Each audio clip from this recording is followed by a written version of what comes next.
Well, there's two things in here, and I haven't read a lot of books that cover these topics. And there's other things in here besides those two things, but the two primary topics are executing through a restart or a turnaround, and the other topic is building an exceptional employee culture. And I know there's a lot of info out there from companies like Zappos or Google or people who talk about it, but I don't know if there's really an instructional guide on how to do it yourself, step-by-step process on how to build your core values, how to build out a great culture. But I don't know if anybody's ever admittedly said, hey, we're about to go out of business, what do we do?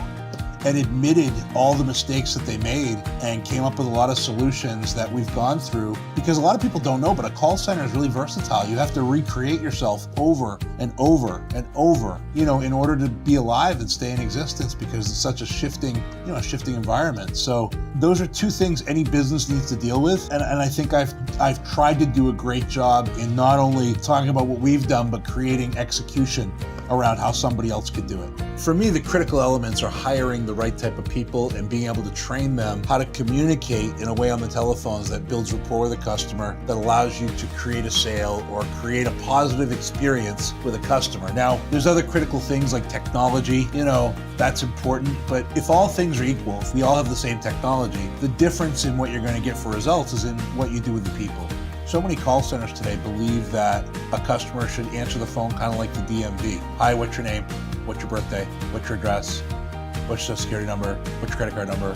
There's no building rapport in there. I believe that a call center experience should be engaging. I also know that a client might think it's going to increase talk time on the on the front end, and it does, but it also decreases talk time on the back end and allows an agent to upsell and cross-sell with more of a rapport with a customer, so it goes by much faster and they end up with higher average tickets because they've built trust with the customer. I looked at all the companies across the US that were call centers, and then I said, how many soft offer call centers are there?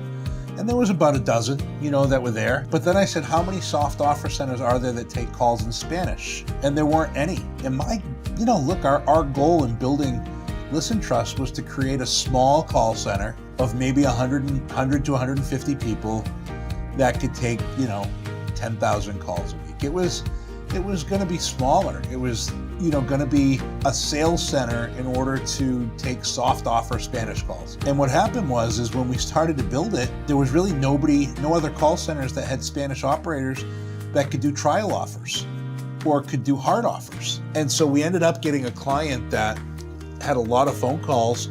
Their Spanish media was outperforming their English media. We were, competing with some other call centers that said they did Spanish.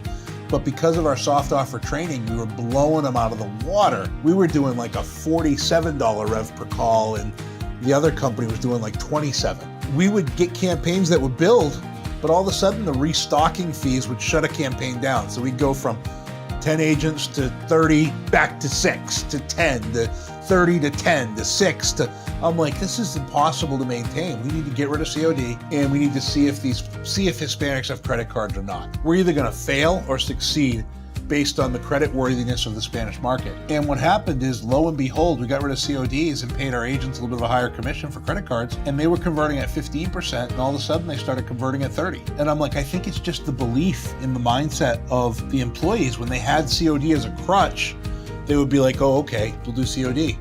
Once we got rid of it, they had to try harder to sell, and our close rates doubled. So I wanted to dedicate it to Glenn because he's been like a father to me, somebody who probably, believed in me more than anybody in the early days when everybody else thought, that I was kind of just this dumb kid with dreams. He had this little $40 policy for him and his wife, and I used to renew it like every 6 months in person. When I was working in a call center, somebody approached him with prepaid legal, and it was my idea to kind of turn prepaid legal into a monthly club and sell it behind phone calls. And as I was trying to grow that business, Glenn was the first one who ever believed in me. Glenn took out a credit card for $3,000 and actually gave me my own credit card. It was the first credit card I ever had. I came from nowhere, so I didn't even have a credit card.